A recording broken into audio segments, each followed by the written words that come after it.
ऐतिहासिक, शैक्षणिक, साहित्य व संस्कृतीची जोड म्हणजे स्मार्ट पुणेकर न्यूज.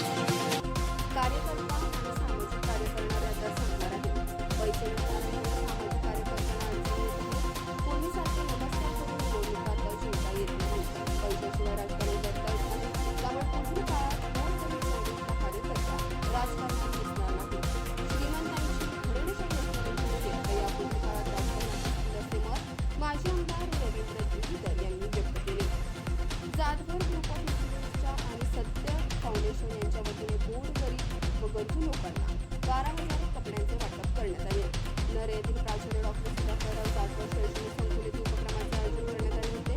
यावेळी महाराष्ट्र नवनिर्माण सेना शहर अध्यक्ष साईनाथ बाबर, विद्यार्थी सेना शहर अध्यक्ष महेश भोईवार, जाधव ग्रुप ऑफ इन्स्टिट्यूटचे संस्थापक अध्यक्ष प्राचार्य डॉक्टर सुधाकर जाधव, उपाध्यक्ष ॲडव्होकेट शार्दूल जाधव, खजिनदार सुरेखा जाधव, सत्ता फाउंडेशनच्या अध्यक्षा गीतांजली जाधव आदी उपस्थित होते. आज महाराष्ट्रामध्ये, देशामध्ये शिक्षण हा व्यवसाय झालेला आहे, पण त्याला अपवाद अशी संस्था ठरली ती जाधवर संस्था, जाधवर इन्स्टिट्यूट यांच्या माध्यमातून आता आपण पाहिलं बरेच असे उपक्रम आहेत की ते फक्त शैक्षणिक सोडून तुम्हाला आयुष्यामध्ये पुढे काम करत असताना समाजोपयोगी बांधिलकी, समाजोपयोगी समाजाची कुठेतरी आपण देणं लागतो या निस्वार्थ भावनेने जाधवर इन्स्टिट्यूट यांच्या मार्फत जाधवर सर असतील, शार्दूल सर असतील, हे समाजासाठी सुद्धा काम करतात. असंच त्यांच्या हातून गोरगरीब लोकांना मदत व्हावं, विद्यार्थ्यांना मदत व्हावं आणि त्यांच्या हातून देव देश धर्माचे कार्य घडो एवढे बोलतो आणि मला बोलवल्याबद्दल सर मी तुमचा मनापासून आभार मानतो.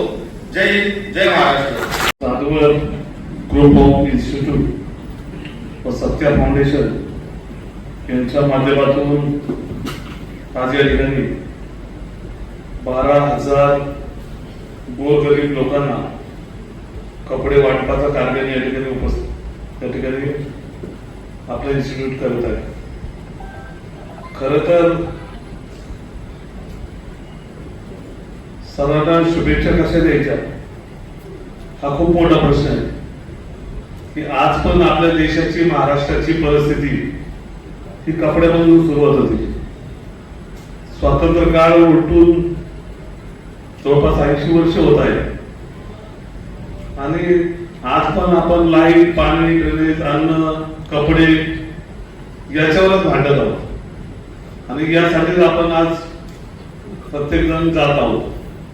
सर मी या ठिकाणी तुम्हाला अशा शुभेच्छा देईन की भविष्य काळामध्ये हा कार्यक्रम बंद झाला पाहिजे, जेणेकरून या देशामध्ये, या महाराष्ट्रामध्ये कोणी गरीब राहिले पाहिजे जे बिना कपड्याचे, बिना अन्नधान्याचे, बिना त्यांना कुठल्या दवाखान्याचे सुविधा मिळत आहे असा कुठलाही नागरिक राहिला नाही. त्या दिवशी आपल्याला खरं अर्थाने स्वातंत्र्य मिळालं असं होईल. मी आता सगळ्यांची भाषण ऐकत होतो, पण शार्दूल जाधवनी भाषण चालू केल्यानंतर मी काय बोलणार, सगळं त्यांनी सांगून टाकलं. सामाजिक भूमिका जी आज त्यांना वारसा सरांकडे मिळालेला आहे. आज डॉक्टर बाबासाहेब आंबेडकरांचा महापरिनिर्वाण दिली, जो युद्ध आयुष्यभर सर्वसामान्य लोकांशी लढला, ज्ञान थांबला, पण त्यांचे विचार थांबले ना. त्यांचे विचार जाधवराव सरांसारखे प्राचार्य हे जोपासना आज या निमित्ताने दिसत आहे. आज आम्ही साईनाथजी इथे बसले, मग आम्ही आमच्या जीवनकाळ कसं झाला, कसे आम्ही राजकारणात आलो, आम्ही काय केलं. पण मी कालच सकाळी मला काही कार्यकर्ते भेटले, इथं सगळीच सन्मान्य लोक बसले आणि काही कार्यकर्ते भेटल्याने मी त्यांना सकाळी सांगितलं की समाजसेवा करणारी जमात, कार्यकर्ता घडणारी जमात ह्या निवडणुकीत सामनारीच आहे. परत एकदा सांगतो की जी सामाजिक कार्यकर्ते ही जमातच चालवणार जातात या निवडणुकीत, ती का सामणार आहे तर त्याचं कारण अनेक. आज आपण बघितलं तर निवडणुका कशाने खाल्ल्या जातात तुम्हाला माहिती आहे. आज निवडणुकीत पैसे लागतात. काल मी एका दत्त जयंतीला गेलो, एका पूजेला दरवर्षी जातात, 20-22 वर्ष जातात. मग आम्ही तुमच्यासारखं सगळ्यांना नमस्कार चमत्कार हात दाखवणं, गोड बोलणं, काय खुशी काय टाकणं, हळूच एकदम म्हटलं आपल्या सोसायटीला कलर मारायचं म्हणतात. आता जर सोसायटीला कलर मारायचं म्हटलं तर कार्यकर्त्याने कुठनं पैसा बरं आणले तर मग कुठनं आणायचं आणि कुठनं आलं तर राहायचं. म्हणजे अनेक अडचणी ह्या सामाजिक जीवनामध्ये येतात आणि म्हणून मी साहेबांनी म्हणतो की ह्याच्या पुढं समाजसेवा करणारी जमात ह्या निवडणुकीत संपलेली असतात. कारण निवडणुका ह्या आता नमस्कार करून चमत्कार करून राहिलेल्या नाही. आणि काम करतो म्हणून लोक मत देतात त्याच्यावर नाही. म्हणजे आम्ही ज्यांना नोकरी लावलं, ज्यांना घडवलं, ज्यांना घरं दिली बांधून ते निवडणुकीत आमच्या समोर असेल जिंदाबाद मुर्दाबाद, आमचाच मुर्दाबाद असतो. त्याचं घर आम्ही बांधलं पण आमचा मुर्दाबाद त्याच्या, म्हणजे अशी परिस्थिती झाली. म्हणून आता हे सांगायचं कारणच हे की जर तुमच्यासारख्या संस्था काय राहिल्या एक सामाजिक भावनेतून त्या जिवंत राहतील, नाही तर आमच्या आपल्या कार्यकर्ता पुढे काढणार नाही. आज आपण बघितलं तर मी नगरपालिकेच्या प्रचारात तुम्ही बघितलं असेल किती मध्ये निवडणुकीला किती पैसे लागतात सर, प्रचंड पैसे. मी डॉक्टर आठवत आला, मी त्याच्या प्रचाराला गेलो तेव्हा बाबा कसं काय चाललंय, पण मला एकदम व्यवस्थित चाललंय. 20 गेले जातात अजून 20 साडे ते घालत करतो प्रचार. आम्ही चाललाय प्रचार, आला पडत निकाल प्रचार पुढे ढकलले, कार्यकर्ते झेंडे गुंडले, माझ्या शरीर बसवतो पुढचे पैसे वाटू नको रे बाबा, आता निवडणूक थांबली अजून 21 तारखेपर्यंत. अशी परिस्थिती आहे.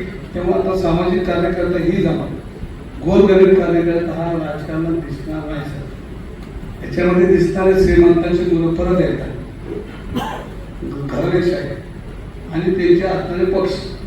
सर्वसामान्य कार्यकर्ता राजकारणात आता मला दिसणार नाही. आणि ही खरी तुम्ही सगळी बसलीच नाही, सगळी मंडळी तुम्ही शिक्षक आहात.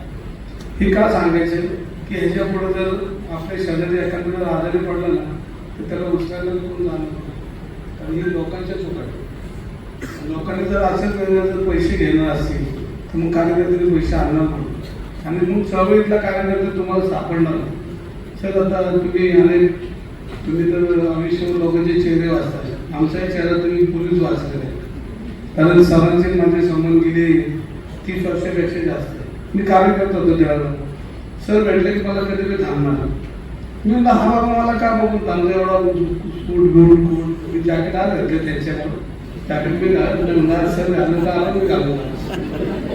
तुम्ही ना माणूस काय थांबतो, तुम्ही म्हणला इतिहासकार असेल, शाहीर असेल.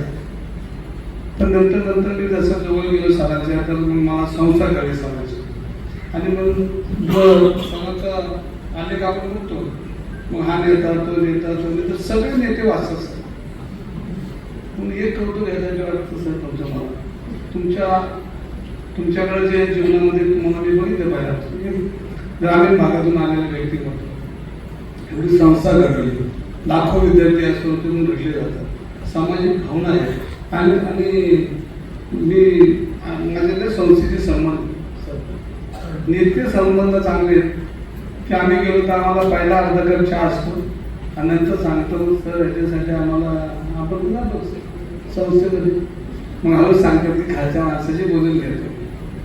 मग आमचं ॲडमिशन कसं होतं तुम्हाला, मग संस्था आम्हाला द्यायला दिसली, ही संस्था दिसली की लोकांना सांगायला देणारी संस्था. त्यामुळे तुमचं मला